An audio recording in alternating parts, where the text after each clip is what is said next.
Waktu itu siapa yang mengajak Mas Agus untuk bertemu Pak Jokowi di Istana Bogor? 9 tahun yang lalu. Saya ada yang ngundang gitu ya. Terus salah satu Watimpres juga minta, ayo saya antar. Dipanggil itu untuk diskusi, minta pendapat atau apa? Saya dipanggil urusan kereta cepat. Pak Presiden waktu itu memberikan penjelasan bahwa ini tidak akan rugi, ini pasti baik buat bangsa ini karena berteknologi tinggi dan seterusnya. Nah, sempat saya tanya, Pak sebetulnya di siapa? Di saya. Padahal kan itu sebetulnya dari Jepang diambil, ya kan, diminta. Karena sebelum diserahkan, orang yang mau menyerahkan ketemu saya, itu ya sudah terus diserahkan. Kan di jalan, terus sudah di-review lagi itu proposalnya. Makanya diubahlah hitung-hitungannya. Yang buat itu sekarang ada di Dirut salah satu kementerian di BUMN. Itu yang menghitung. Dia telepon saya ketika tahu berubah. Pak, ini siapa yang ngerubah, Bang? Loh, adalah teman kita sendiri. Saya bilang gitu. Ya kamu cari aja kenapa. Gila lu jadi 2%. Ya, di mana? Orang kita ngitung 0,1% aja masih kita bertanya, mampukah Republik Indonesia ini membayar untuk 40 tahun? Bosnya 4 BUMN ini, konsorsium ini kan Wika. Dia yang bangun, ya dengan partnernya yang di Cina lah. Pitchingnya dari Wika mungkin ke sub-sub kontraktornya. Nah itu aja dicari. Ada nggak markupnya kalau orang sibuk markup? Kita kan hobi korupsi dan hobi cari markup. Awalnya Pak Jokowi bilang, ini nggak ada uang negara, nggak ada PBN. Sama IKN kan. Tapi di proyek kereta cepat kan ada penyertaan modal 4,1 triliun kan, Mas? Ke PT KAI kan? Ya. Itu akal-akalan juga ya, Mas? Kita kan banyak sombongnya, duit tipis. Yang penting gaya dulu kita. Yang kereta cepat paling pertama di ASEAN. Atau ASEAN. Tapi dia nggak tahu boroknya gede banget.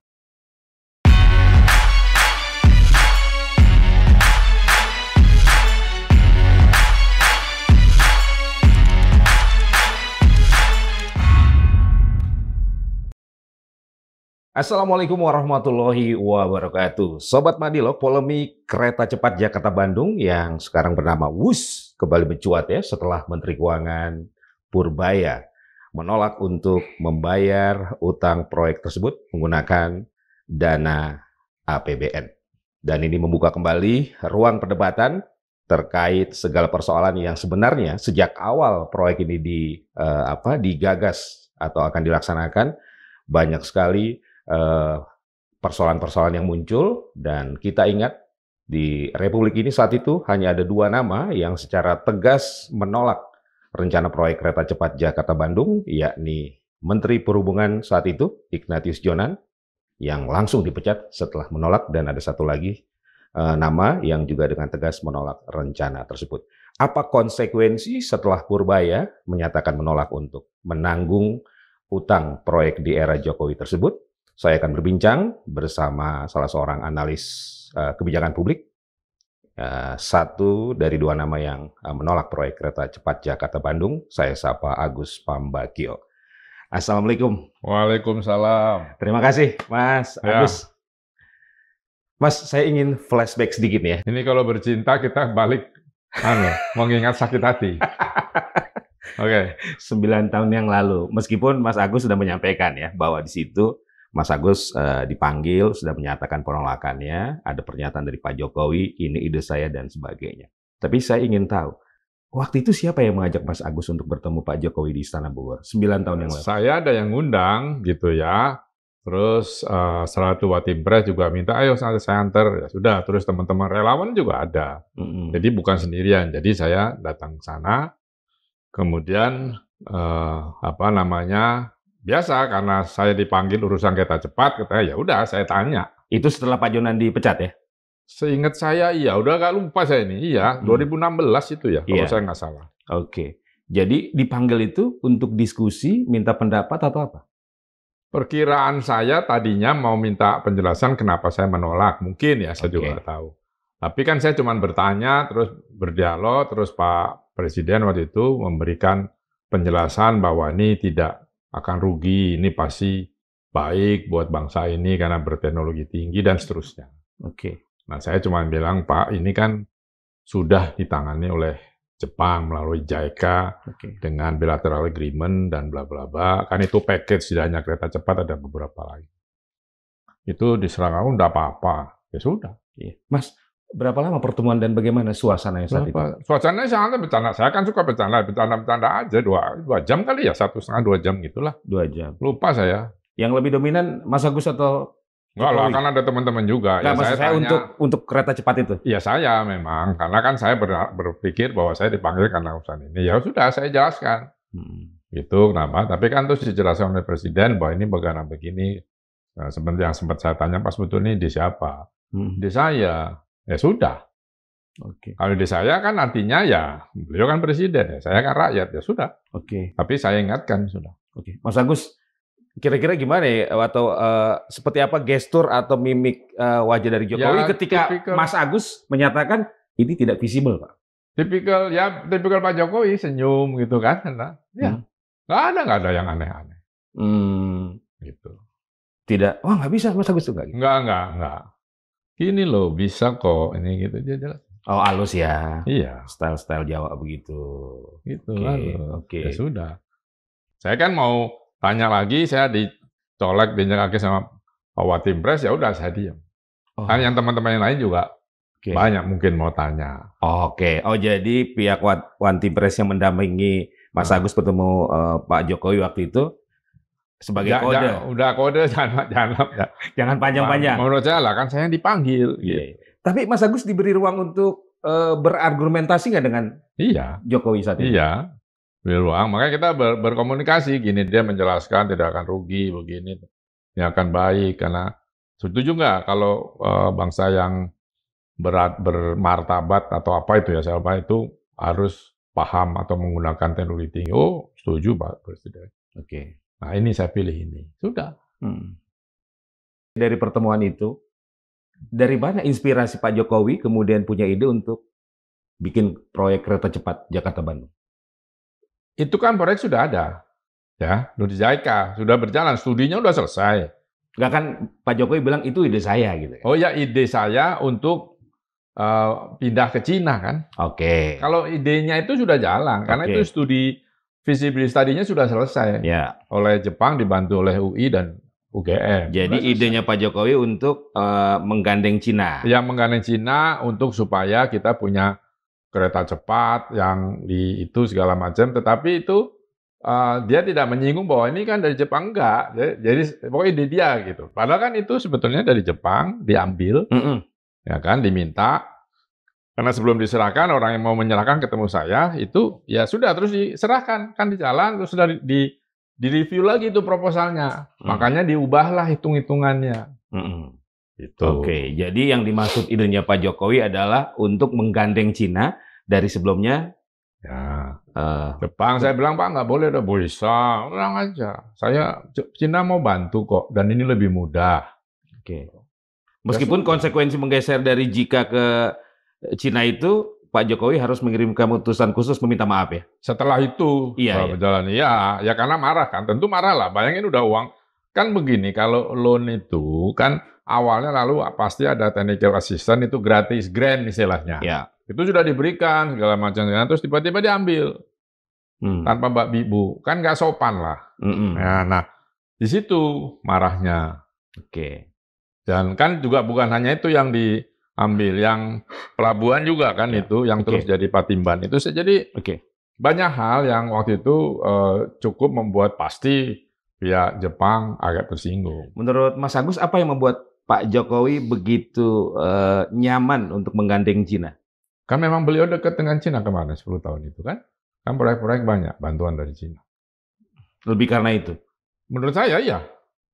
Kan dia merasa lebih nyaman mungkin. Dan saya nggak tahu di balik pikiran Pak Jokowi dari terkait dengan geopolitik, terkait dengan apa, saya nggak tahu. Oke. Karena kalau kita lihat skema dengan JICA kan G2G ya Mas? G2G. Kalau dengan Cina B2B. Kemudian dari tenor hampir sama 40 tahun ya Mas? Ya sekarang jadinya 85 tahun kan? Nggak yang awalnya dulu. Awalnya di review, yang 40 tahun kan Jepang. Yang pas di review itu nggak tahu hitungan berapa, pokoknya berubah. Nah, bentuk lokasi stasiun berubah, ya kan? Kemudian stopnya juga berubah dan seterusnya dirubah dan loan-nya juga dirubah, maka keluarnya 2% itu. Bunganya itu ya. Oke, meskipun Cina juga terjadi pembangkakan ya Mas? Untuk awal dari 5, sekian juta US dollar menjadi 7, sekian. Nah, iya itu juga kan makanya kalau loan kan pasti angkanya sekian. Kalau kita mau nambah itu harus setengah mati lagi. Memang Jepang itu sulit di depan. Ya. Semua proyek Jepang, malah masa MRT misalnya, sulit di depan. Tetapi begitu sudah jalan, dia lancar. Nah, Cina gampang di depan, sulit di belakang. Itu yang terjadi sekarang? Iya. Iya, oke. Karena tadi ada perubahan, kayak apa mudah, oh ya dirubah, oh ya itu. Gitu. Karena kan konsekuensinya ada. Oke, baik. Mas, setelah di pertemuan itu Mas Agus sampai pada kesimpulan, Pak ini tidak visible, Pak Jokowi hanya senyum saja, tidak ada hal-hal yang... Pokoknya jalan, Mas, tenang aja. Udah. Jadi memang raja kalau sudah punya mau, seperti itu ya Mas Agus? Ya begitulah, saya belum pernah ngalami hidup di kerajaan. Ya pasti begitu. Oke. Mas, kita juga ingin tahu ya, setelah tetap jalan, kapan komunikasi pertama kali antara Mas Agus dengan Mas Jonan setelah dipecat? Saya sih sering ketemu. Enggak, maksud saya setelah pertemuan di Istana Bogor itu. Oh ya, nggak lama setelah itu saya ketemu, sampai sekarang ngopi bareng segala macam. Pak Jonan bilang apa? Ya, dia sih dari awal sudah bilang, ini nggak bisa Mas, gitu. Karena itu tadi, mahal. Kita nggak perlu, ke Bandung kan ada Parahyangan, nanti saya tingkatkan jadi lebih cepat. Dulu kan pernah Parahyangan 2,5 jam. Ya. Dia mendingan bikin rel kereta atau kereta di pulau-pulau lain, Kalimantan, kayak Sulawesi, kayak bukan di Jawa. Sumatera, bukan di Jawa. Di Jawa sudah lengkap. Jadi ngapain dikasih lagi? Nanti kalau kita sudah mapan, memang itu ya sudah bisa. Kalau sekarang ngapain terlalu mahal? Dan dulu kan konsesinya kan 40 tahun Jepang. Nah, Cina itu mintanya saya lupa berapa ya? 50, boleh dicek di Google ada. Jonan nggak mau dibagi-bagi, sehingga kalau itu jelek ya konsesinya dimundurin, pokoknya dinegosiasikan lah. Jadi itu terlalu lama, bagaimana gitu. Ya gitu. Terus sampai sekarang kalau ketemu ya susah, tapi saya nggak mau bicara. Saya hargai, Jonan pasti nggak mau bicara, juga setuju. Dia nggak usah komentar soal ini, karena sudah selesai. Iya. Ya kan, jadi jangan komentar, jangan sampai kepancing teman media nanya, karena itu nggak baik gitu. Iya. Nah, jadi maksud saya itu sih. Dan saya salah satu yang setuju juga soal konsesi, soal pinjamannya. Karena yang buat itu sekarang ada di Dirut salah satu kementerian di BUMN. Itu yang menghitung. Dia telepon saya ketika tahu berubah. Pak, ini siapa yang ngerubah, Bang? Lah, adalah teman kita sendiri. Saya bilang gitu. Ya kan, cari aja kenapa. Gila lu jadi 2%. Ya, di mana? Orang kita ngitung 0,1% aja kita bertanya, mampukah Republik Indonesia ini membayar untuk 40 tahun? Gitu. Iya. Oke. Dan setelah jalan, memang Mas Agus melihat banyak ketidakberesan ya. Artinya bahwa memang ini tidak dipersiapkan, tidak direncanakan secara matang setelah menggandeng Cina itu. Maksudnya setelah konstruksi atau setelah jadi? Iya, pokoknya proses dari awal. Ya proses dari awal kan konstruksi. Konstruksinya kan ada di Wika.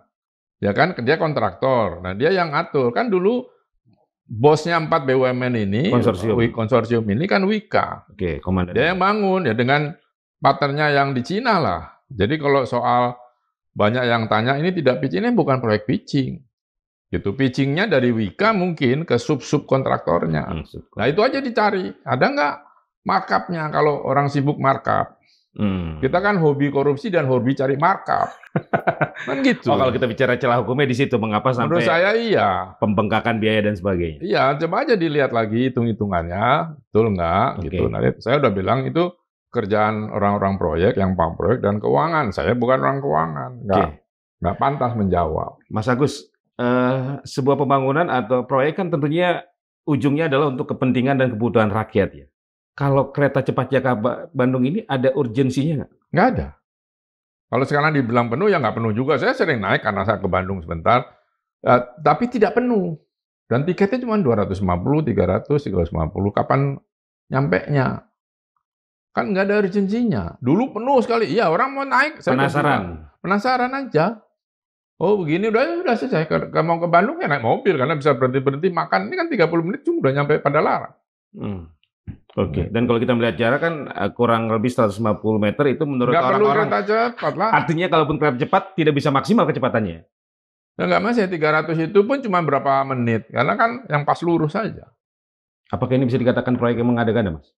Kalau Anda saya tanya itu, iyalah. Karena kan nggak perlu 150 kilo dikasih kereta cepat. Alasannya dulu nanti sampai Surabaya. Saya bilang, mau yang ini pendek aja udah pusing Surabaya. Duitnya siapa? Jadi apa sebenarnya tujuan Pak Jokowi membuat ini? Menurut Mas Agus ya? Gini, ini kan loan Jepang. Saya nggak ada Cinanya, loan Jepang. Jepang itu memang membuat studinya sampai Surabaya. Oke. Jadi ada pertimbangan berhenti di Kerawang. Kenapa berhenti di Kerawang? Karena di situ banyak ekspat Jepang, investor ada di Kerawang kan sekitarnya. Berhentilah dia di situ. Kalau ini mau ke Bandung, mau piknik, mau kemana. Desainnya itu. Tapi memang sampai Bandung dulu. Kan loan begitu dilihat, direview, nanti dia kayak MRT kan gitu juga, nggak langsung. Oke. Kemudian masuklah Cina. Kemudian dikasih ke Cina itu. Ya kan terus beda, diacak-acak itu. Skema dan sebagainya begitu. FS-nya, iya. Oke. Mas, setelah Pak Purbaya menyatakan menolak untuk menggunakan APBN untuk membayar hutang proyek WUS ini, apa konsekuensinya, Mas? Ya nggak terbayar. Nggak terbayar. Terus siapa yang mau bayar? Dulu kan waktu dipindah dari Wika ke KAI, saya juga sudah protes. Kenapa harus KAI?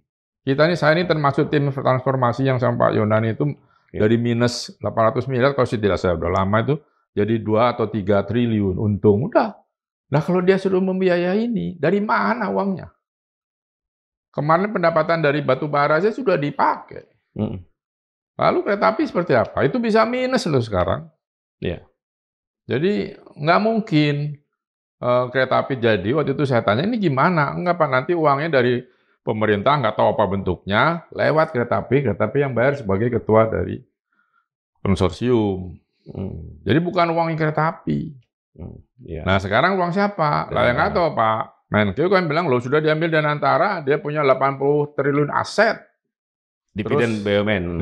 Dividen plus aset. Jadi ya sudah bayar. Karena saya nggak dapat tuh dividennya lagi. Udah diambil. Mungkin PNBP-nya dia juga nggak dapat karena semua udah masuk ke Danantara. Ya wajar. Ya udah, lu bayar. Antara kan bingung juga. Nah makanya saya sarankan dalam 2-3 hari ini waktu banyak diundang ini, saya bilang, sudahlah duduk bareng. Menteri Keuangan duduk, Danantara duduk. Entah Danantara yang mana yang mendukung, yang aset, yang apa duduk. Bilang ini gimana? Kalau perlu DPR saksikan, Komisi 11. Seperti apa? Cuman itu. Terus tinggal terbentuk apa? Kalau kemarin siapa ya? CEO-nya Danantara bilang, apa? Doni. Iya, kan ada statementnya tuh di media. Itu ya nggak mungkin juga lah. Ya. Oke, Mas, dengan utang kurang lebih kalau dirupiahkan 116 triliun ya? Ya. Bunganya kurang lebih 2 triliun setahun. Jadi memang ini proyek rugi ya, Mas? Loh, dimanapun di seluruh dunia, nama kereta cepat itu rugi. Jadi harus disubsidi. Itu udah kita sampaikan juga pada waktu awal-awal saya diwawancari media, saya bikin tulisan, udah. Itu kalau memang ada kebutuhannya?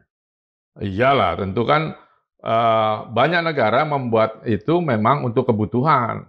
Jepang ada Shinkansen, Eurorail, macam-macam kan di Eropa, itu dibutuhkan.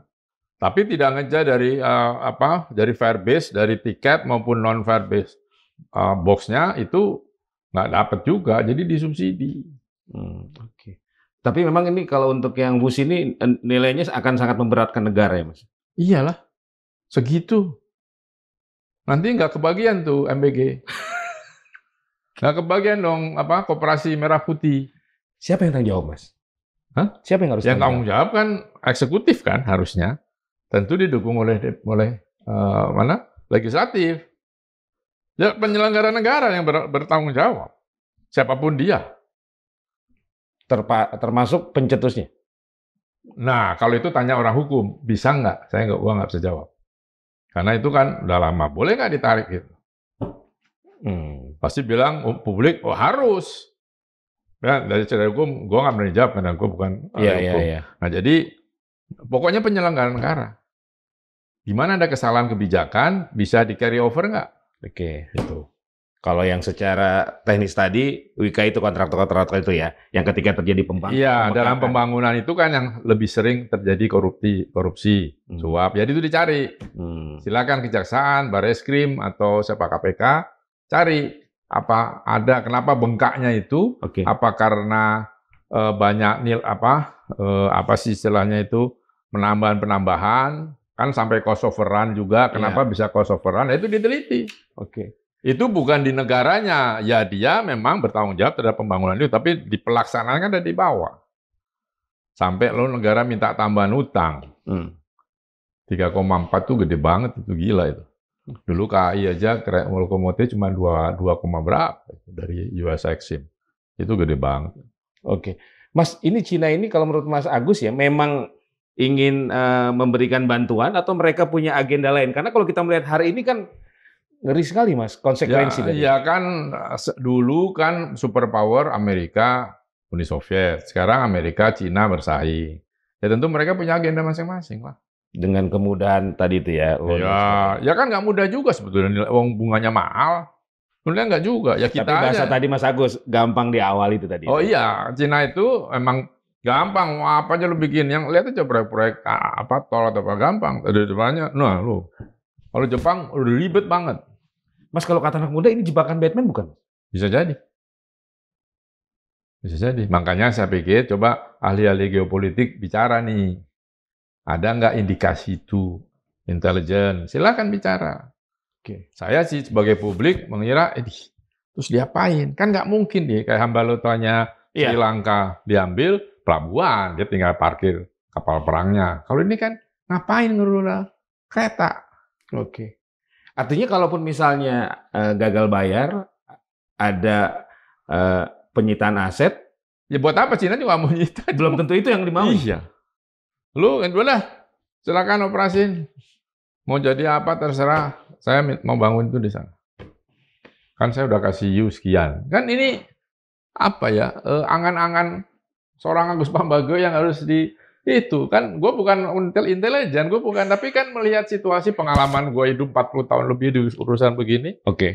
Kerasa lah itu. Mas, opsi restrukturisasi utang gimana? Bisa, tapi mau diapain? Ini udah panjang 85 tahun nih. Kan yang namanya restrukturisasi biasanya dipanjangin kan? Atau negosiasi nilai besarannya? Nilai besarannya jarang biasanya. Selalu ditarik. Ya besaran misalnya dari 2. Oke lah, gue 1% tapi jadi 100 tahun gitu. Kan itu. Kalau kita ngutang beli rumah, kan juga kalau macet ya udah, utangnya berapa? 30 juta. Tadinya 2 tahun, ya udah, saya kasih 4 tahun ya. Gitu. Jadi kan bunganya turun. Ayo lagi. Jadi berat juga kalau opsi restrukturisasi. Berat. Jadi mau diapain? Mau 100 tahun. Makanya harus ada DPR tadi, waktu bahas ini, harus ada DPR. Kan DPR akan menyetujui berapa APBN masuk, gitu kan? Iya, oke. Konsekuensi terberat apa, Mas Agus, kalau nanti sampai terjadi gagal bayar? Default kan? Terus nggak ada yang ngelola, nggak ada yang naik, nggak ada apa gitu kan? Default aja. Kalau udah default terus gimana? Jadi harus ya dibahas lah. Bagaimana nih kelanjutannya? Makanya karena Pak Menteri Keuangan bilang gitu, ya sudah. Panggil Danantara, lu punya duit berapa? Lah duit gua udah lu ambil. Kan pasti gitu tuh Purbaya kayaknya. Ya lurus, kalau nggak balikin. Jadi bisa jadi, ini Danantara balik nih duitnya. Misalnya Himbara minta dikeluarkan dari Danantara, bisa aja loh. Gua nggak tahu, gua bukan ahli finansial. Bisa aja, namanya juga dividen BUMN dibalikin. Bisa jadi. Nah, kan kacau lagi. Ini peraturannya belum ada nih. sehingga tanggung jawabnya juga. Dan antara aturannya kan belum ada underlying-nya. Ya kan? Nah, mumpung belum ada, nanti putusin. Mau diapain? Himbara keluarin lagi deh. Masuk lagi ke negara. Dividen gitu-gitu. Nah, ruwet kan? Iya. Nggak mudah. Tapi kan harus dilakukan. Ini harus hidup ini. Ini sebentar lagi tahun depan, dia overhaul nih kereta. Bus ini? Iya, kosnya mahal. Kayak pesawat kan? Iya, oke. Pesawat ada C-check, E-check, B-check. Nah, ini sama. Sementara dari tiket nggak masuk untuk menutupi kosnya. Udah bunuh Parahyangan, kan ada 3 atau 4 fleet Parahyangan dimatikan. Saya berdebat dengan Menhub waktu itu. Kan teman-teman ASN yang di sekitar Ring 1 sana kan kalau pulang pakai Parahyangan dari Gambir. Ya. Terus nggak ada. Dia mesti pakai bus jauh. Ongkos ojeknya itu berapa? Waktunya. Waktu. Yang pulang balik ke Bandung itu. Ya. Nah, itu kan Oke. Baik. Mas, kalau misalnya awalnya B2B, kemudian ini harusnya nanti misalnya Danantara seperti tadi opsi tadi kan mengembalikan, akhirnya negara lagi nih yang nanggung. Itu fairness-nya di mana untuk rakyat, Mas? Kan katanya awalnya B2B. Iya kan? ya fairness-nya tergantung politik bertiup. Ya kan? Kan ini ganti pemerintahan. Kalau enggak dulu misalnya Menteri Keuangan masih sama, kan sama pasti. Ya kan udah ganti. Jadi kan angin berhembus sesuai dengan siapa yang niup. Oke. Berarti Mr. Cowboy udah pas gitu, Mas? Kalau saya pribadi iya. Dengan menolak untuk membayar utang. Iya. Jadi jangan ada lagi uang rakyat yang dipakai untuk urusan kereta cepat itu. Tapi ini kan harus diselamatkan biar bisa jalan. Mungkin jalannya 2 aja dari 11, misalnya nggak tahu. Oke. Nah, dihemat aja. Nah, tapi penghematan itu juga belum tentu bisa menghematkan cash flow kan. Kalau di stop sama sekali nggak bisa, Mas? Ya terus pemeliharaannya gimana? Itu jadi, nah kalau udah di stop itu jadi perkara hukum mungkin. Karena ini kan aset negara. Kok didiemin? Nah, ya, panjang itu ceritanya. Tergantung hakimnya, tergantung jaksanya. Iya kan? Itu gimana? Dan Mas, kalau nggak salah dulu kan awalnya Pak Jokowi bilang ini nggak ada uang negara, nggak ada PBN. Sama sama IKN kan? Tapi di proyek kereta cepat kan ada penyertaan modal 4,1 triliun kan, Mas? Ke PT KAI kan? Ya. Itu akal-akalan juga ya, Mas? Ya, itu kebijakan. Ya kan, soal akal-akalan, soal tergantung melihatnya dari mana. Enggak, artinya kan ada uang negara yang dipakai juga dong. Oh, karena statement itu. Iya, kalau statement itu bilang nggak ada uang negara, ya itu bohong jadinya kan. Kan gitu. Karena ada PMN tadi itu. Ya, PMN-nya kan dibuat aturannya. Masuk PMN. Jadi nggak masalah. Tapi dari segi etika, akhirnya ngimbulin. Kan bisa saja gitu. Oke. Ya kan? Apa yang harus dilakukan Presiden Prabowo? Ya itu tadi, dia memanggil itu, suruh menyelesaikan, nanti lapor ke dia. Apa putusannya? Ya Presiden akan memutuskan berdasarkan urgensinya kan. Pokoknya dua-duanya duitnya nggak sanggup gitu aja. Gimana? Makanya saya cuma pesen, tolong please dipikirkan geopolitiknya. Geopolitiknya. Karena Cina itu kan, toh gini, kan kita lagi mau beli pesawatnya tuh, barter lagi aja. Namanya juga rundingan politik. Nego-nego lagi. Nego-nego lagi, tadinya mau dekat sekian, ya lu mundur lagi dulu deh. Bisa. Kalau memang Cina nggak mau ngambil aset kereta cepat, kira-kira dia menginginkan apa nih? Ya, kan dia ngambil di tengah pulau gitu, ngapain buat apaan? Dia kalau mau nyambungin ke itu, dia mesti invest. Misalnya nyambung sampai Surabaya, kan bisa aja muter, entah kemana. Tapi kalau Sutra itu kan nyambung ke Singapura, Malaysia, Laos gitu-gitu kan. Jadi ke arah sana, ke arah barat, bukan ke arah timur. Nah, nggak tahu. Tapi atau dia minta ya tadi, udahlah gue diemin aja, kalian udah bayar, hitung aja nih utang lo sekian, gue mau bikin pelabuhan di sini. Bisa begitu? Oh, sangat bisa. Di itu ada Mas, di klausul itu? Oh, nggak ada. Nggak, maksud saya bisa untuk melakukan itu? Oh, nggak perlu ada di klausulnya. Nggak perlu ada di klausulnya. Karena itu bilateral perjanjian aja bisa. Oh, karena dianggap lu udah nggak mampu? Ya, salah satunya gitu. Tapi bahasanya lain. Ya. Gitu. Artinya Cina nggak tertarik dengan proyek ini, Mas, untuk melanjutkan? Untuk take over lah bahasanya? Enggak lah. Menurut saya nggak terlalu. Kecuali dia punya plan mau nyambung terus. Selat Sunda, sana tuh Sumatera. Terus nyambung Malaysia, Singapura, Laos, Vietnam gitu. Nah, mereka juga punya proyek di Vietnam di mana-mana. Oke. Jadi tidak ke arah Surabaya. Kalau kita bicara itu, pasti ke arah barat. Kalau Surabaya kan terus mau kemana lu? Papua, kan jauh. Artinya ada kemungkinan akan minta wilayah di titik yang lain? Iya, artinya dia akan bangun. Harus diizinkan gitulah. Bukan soal minta ini, tapi gua mau bangun, diizinkan. Oh. Gitu. Oke. Ya ada untungnya, kita punya kereta cepat ke arah Sumatera misalnya. Itu kan sebuah perundingan biasa di dunia global. Oke. Tapi kita bisa membaca nggak, Mas, dengan apa yang disampaikan oleh Pak Purbaya, ya itulah maunya Prabowo? Belum. Belum? Belum sepenuhnya kan baru bilang pokoknya jangan pakai uang negara kan gitu. Iya. Oke. Karena gue punya prioritas MBG, ya kan? Udah selesai. Nggak ada cerita lain. Kalau pakai MBG gue berantakan nggak, gue pakai MBG. Ya itu stop. Mungkin perintahnya gitu ke Purbaya, gue nggak tahu. Oke. Jadi yang harus segera dilakukan, Menkyu dan antara DPR duduk bersama. Dan antara menyaksikan. Oke. Dan lalu merestui kan karena itu harus persetujuan DPR. Kalau misalnya ada bailout, ada berapa banyak jumlahnya, PMN kan harus ada persetujuan DPR. Oke. Jadi duduknya situ sambil makan, minum gitu, dan mereka berunding. Kalau saran Mas Agus, solusi apa yang bisa mereka ambil antara pemerintah dan DPR, termasuk ada ya tentu bukan neraca ya, cash flow ya. Negara punya sekian, beban di mana, gua harus bayar ini sekian, dan antara berapa anggarannya, rencananya apa. Jadi dipikirkan supaya bisa jalan semua minimalis, misalnya gitu. Ya kan? Jadi harus ada jalan keluar. Kalian kayak politik nggak boleh mampet. Harus ada jalan keluar.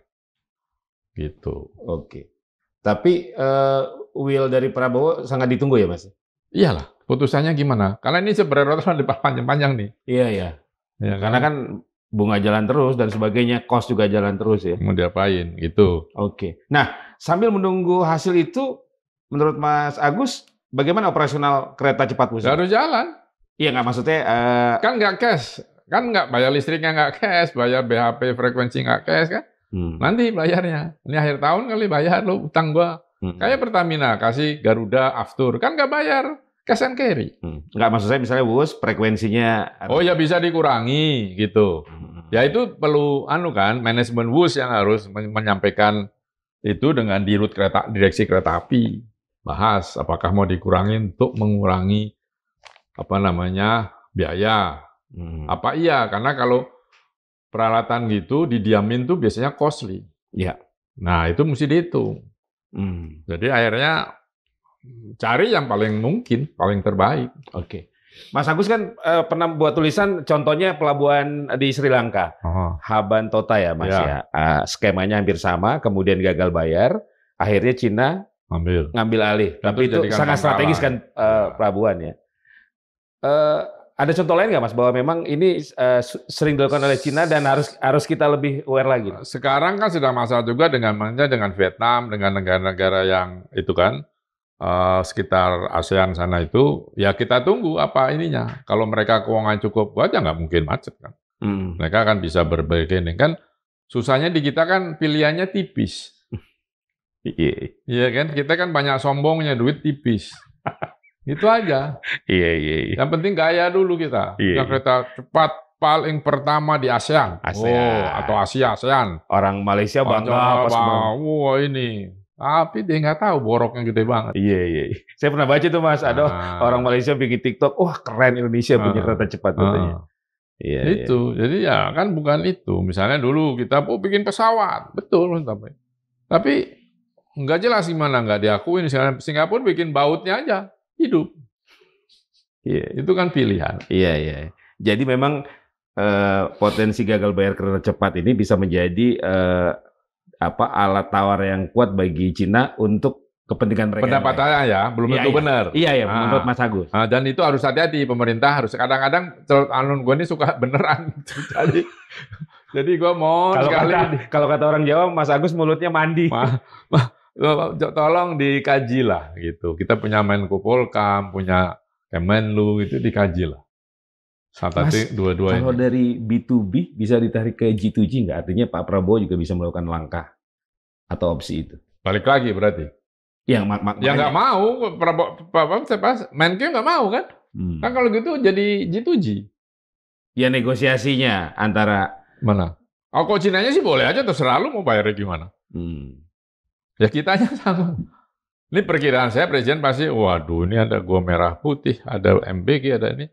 Bayar ini lagi, ada IKN. Enggak lah, kita tunggu nih kabar IKN ntar lagi. Kan saya bilang juga nggak mungkin lah.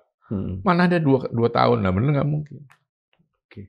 Baik, Mas. Jadi dari kasus proyek kereta cepat Jakarta Cina, apa yang kita bisa ambil benang merahnya terkait kebijakan pembangunan infrastruktur di era Jokowi? Ya, tentu pertama pembangunan infrastruktur itu kan tujuannya adalah untuk meningkatkan perekonomian, kesempatan kerja dan sebagainya. Ketika bidang itu atau proyek itu dibangun kan orang banyak bekerja dia ekonomi stabil. Begitu sudah selesai seharusnya bermanfaat buat orang-orang itu. Makanya saya selalu tanya, kita mau bangun jalan tol. Oke, jalan tol mana ke mana? Bangkitan ekonominya apa? Harus ada. Kalau bangkitan ekonomi nggak ada, gaya doang. Kan dari mana? Kalau ada bangkitan ekonomi, volume akan masuk. Ya kan? Misalnya, jalan tol mana? Yang diberhentiin itu Manado Bitung. Dulu bangkitan ekonominya KEK di Bitung. Oke. Terus dimatikan nih. Lah ini udah di jalan, udah jadi. 37 kilo. Kan jadi nggak ada bangkitan ekonominya. Kenapa? Saya mencoba. Oh, di sana ada Pelabuhan Bitung. Ya kan, punya Pelindo. Oh, ini ada industri kecil-kecil lah. Bisa nggak kontainer-kontainer itu dikumpulkan? Karena jalan arterinya itu bagus, sebagus jalan tol. Jangan lewat tol, tapi kasih diskon sama jasa marga. Pak, gimana mau lewat? Saya ngumpulin 1 kontainer sebulan. Nah, mati nggak lu? Jadi, itu bangkitan ekonomi itu perlu untuk membangun sebuah infrastruktur, apapun bentuknya. Bandara, ketika kerja tadi saya dipanggil sama Aher, waktu itu baru seminggu diangkat, mau bangun, saya bilang, ngapain? Jurik dari mana yang mau naik? Kan sepi. Ya kan? Nah, akhirnya kejadian. Saya udah bilang, jangan dibangun. Kalau di Kerawang, oke. Karena ada kawasan industri. Di sini Sanu naik. Saya bilang, kata jurik. Enggak ada yang marah. Bener sekarang mana? Coba nggak naik kan nggak ada yang naik. Nah gitu. Terus apalagi pelabuhan misalnya. Dan katanya pelabuhan buat kapal sekian DWT, ini kedalaman kira-kira 12 meter. Nggak taunya cuma 7,5. Kenapa? Nggak jauh dari situ ada muara. Ya kan pasirnya, sampahnya masuk sini terus. Kenapa itu dulu nggak dicek? Oke. Gitu loh. Jadi infrastruktur itu bagus untuk pertumbuhan, untuk ekonomi. Tapi harus betul-betul dilihat. Jadi lebih banyak proyek mercusuar menurut Mas Agus di era Jokowi? Yang tidak optimal untuk pertumbuhan ekonomi. Kan itu dibangun bebannya utang. KPBU, BUMN-nya utang. Pasti utang dia. Dan sekarang yang pusing Pak Prabowo? Ya iya, itu nanti gimana? Kan tapi udah tarik dana antara semua. Jadi urusan dana antara nih utang-utangnya BUMN kan. Nah jadi biasanya sempat waktu masih Pak Basuki di PU, saya bilang, Pak Bas, ini bangun IKN ini ada nggak studi antropologinya? Buat apa? Loh, supaya kita tahu manusianya seperti apa. Contoh bangun tol, bukan tol lah, jalan lintas Papua kan hancur. Nggak ada gunanya buat masyarakat yang pakai illegal logger. Orang Papua nggak bisa naik mobil dan pedaman jalan kaki dia, rusak dia. Itu, jadi kalau ada antropologi study, kami atau siapapun lah yang paham bisa buat mitigasinya berdasarkan data itu. Kalau nggak ada, bukan cuma studi sipil, studi arsitek, apalah, enggak. Antropologi sosial karena itu ilmu manusia. Ini manusia kebiasaannya ngapain di situ? Gitu. Jalan tol, bikin arterinya, Pantura. Saya bilang ini jualan di mana? Nanti Mas kita pindah ke rest area. Sebentar. Mereka itu jualan di rumahnya nggak bayar. Terus lo ke rest area kan bayar, gila lo. Lebih mahal lagi. Nah, itu studi antropologi. Tidak pernah dilakukan? Enggak, setahu saya enggak. Saya tanya ahli-ahli antropologi, teman saya banyak. Nggak pernah Mas gitu. Profesor di UI banyak antropolog, keren-keren. Jadi kerusakan di luar aspek ekonominya juga harus itu. Mengerikan ya Mas? Mengerikan. Ya itu tol itu. Lalu gimana orang dia biasa di depan rumah jualan, terus suruh ke sana. Selain nggak muat juga, cuma sedikit, ya nggak mampu bayar lah. Kan pengangguran baru, sawah udah nggak punya dia. Berarti di era itu instrumen negara lainnya kan harusnya berfungsi, Mas, untuk melihat nih kebijakan ini. Nggak jalan, buktinya gue masih cerewet. Kalau gue udah diem berarti udah bener lah. Iya loh. Iya. Kan tugas gue cuma lihat doang gitu. Iya. Mana ini? Kalau kereta cepat, Mas Agus sudah cerewet gak didengar lagi. Nggak denger kan? Ya udah nggak apa-apa, emang gue pikirin. Ya kan? Udah nggak kenapa. Gue udah sebagai warga negara saya sudah menjalankan tugas. Kan urusan yang mimpin yang menentukan. Dan juga tidak wajib melaksanakan apa yang saya sarankan kan. Iya. Tapi ya lihat sekarang kan udah saya tulis. Iya. IKN juga udah gue tulis. Iya. Mas, waktu kenceng banget soal kereta cepat, Mas Agus pernah mengalami apa aja? Nggak ada apa-apa. Baik-baik aja lah. Kan ada yang di atas sang pencipta. Kita serahkan aja lah. Iya. Iya kan? Sekarang pun juga ya saya serahkan aja. Ngapain? Gue juga nggak minta proyeknya. Gue juga nggak meres orang. Kayak cuma mengingatkan. Dari dulu ya begini. Gue nggak pernah jadi pejabat kan. Kan nggak pengen. Iya. Gitu. Lebih merdeka ya, Mas? Merdeka dan berdaulat ya? Iya. Sedap kan? Oke. Mas, jadi sekali lagi, ini perlu ada deadline waktu nggak, Mas? Artinya pemerintah harus mengambil sikap untuk kereta cepat WUS ini. Harus, selesaikan secepat-cepatnya. Karena kan bunga berjalan terus. Cicilan berjalan terus. Sumbernya mana? Kita dalam situasi ekonomi yang nggak baik-baik saja. Ya kan, tambang bukan kita yang nikmatin. Dan segala macam. Itu yang harus beres. Jadi secara besarnya harus cepat. Oke. Gitu. Itu dari aspek ekonominya. Dari aspek geopolitiknya, Mas Agus ingin menyarankan apa kepada? Ya tolong dikaji aja lah. Saya cuma kira-kira kan, gue nggak bakal menyan untuk nyari ilmu itu kan, nggak. Tapi maksudnya kira-kira biasanya pengalaman gue 40 tahun bergaul di domestik, di internasional itu seperti itu. Ya kan, jadi dikaji aja. Syukur nggak apa-apa. Artinya kita siap. Ketika itu nanti terjadi tekanan itu, kita siap. Kalau nggak, kita pelangah-pelongo nih. Ya kan? Ini saya cuma mengingatkan aja, karena posibilitasnya itu ada. Kita melihat kelakuan Cina, gitu, itu ada. Udah dong, ambil tuh. Ngapain gua ngambil tuh rongsokan di Bandung? Nggak mau lah dia ngambil. Perkiraan saya, nggak tahu kalau dia tiba-tiba ada agenda lain lagi, kan kita nggak tahu. Nah ini kita beli pesawat Cina, nggak tahu berapa skuadron gitu kan. Ya bisa dipakai untuk pegangan. Gua beli, tapi kurangin dong bunganya. Kan bisa. Kurangin dong ininya. Semuanya namanya itu melakukan negosiasi itu wajib di mana-mana. Jadi untuk kasus kereta cepat ini harus benar-benar penuh kehati-hatian, Mas ya. Karena dampaknya menyangkut kedaulatan. Harus dikaji lah. Saya beranggapan seperti itu dan hati-hati. Ya. Baik.